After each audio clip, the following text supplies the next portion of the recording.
तो गाइस बात ऐसी है कि एक दिन अभी मैं भोपाल में रहती थी, मैं भोपाल से वापस लखनऊ आई हुई हूँ और लखनऊ शिफ्ट होते टाइम मुझे अपना कुछ सामान यहाँ लाना पड़ा और कुछ वहीं छोड़ना पड़ा क्योंकि मेरे पास बहुत सारा सामान था, हम एक बार में नहीं ला सकते थे।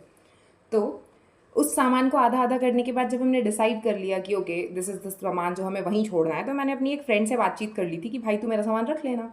तो उसने बोला ठीक है मैं रख लूँगी। एंड हमने एक ई रिक्शा बुक किया जिसमें हमने सामान लोड किया एंड मैं भी लोड हुई उस सामान के साथ। और फिर मैंने वो सामान लाइक हमारे घर के बाहर कीचड़ भरा हुआ था और मैं ई रिक्शा पर बैठ गई। मेरे पापा ने मुझे बोला बेटा उतर जा नहीं तो गिर जाएगी, पर ई रिक्शा वाले भैया ने मुझे बोला कि मत उतर दीदी, मत उतरो, आप नहीं गिरोगे। मैंने अपने पापा का ना सुन करके ई रिक्शा वाले भैया का सुन लिया। भाई ई रिक्शा जो एक टांग नीचे करके 3 टांग उठा करके उस पानी के अंदर गिरी, मेरी टांग ई रिक्शा के बाहर कीचड़ के अंदर। And the worst thing is कि मेरे पापा ने सबसे पहले बोला कि चप्पल भी तोड़ दी तुमने। उन्हें वो नहीं दिख रहा है कि उनकी बेटी कीचड़ के अंदर गिरी हुई है, उन्हें क्या दिख रहा है कि मैंने उनकी दिलाई हुई विशाल मेगा मार्ट की 99 रुपए की चप्पल तोड़ दी है।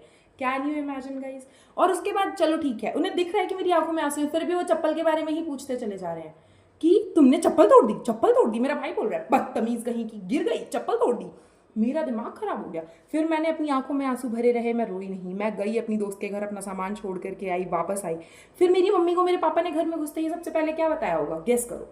99 रुपए की चप्पल तोड़ दी तुम्हारी बेटी ने। And I was like bro, literally bro, आपको उससे फर्क नहीं पड़ता कि आपकी बेटी टूट भी सकती थी वहां से गिर के? नहीं। पर इन लोगों ने क्या डिसाइड किया सुनने के लिए कि 99 रुपए की चप्पल टूट गई। फिर मैंने सोचा इन तीनों में से कोई भी एम्पैथ है ही नहीं, कोई मेरे से सिंपैथी रखता ही नहीं है। फिर मैं बाथरूम गई, थोड़ी देर रो करके वापस आई, फिर मैंने इन सबसे लड़ाई झगड़ाई करी, उसके बाद हम चैन से सो गए।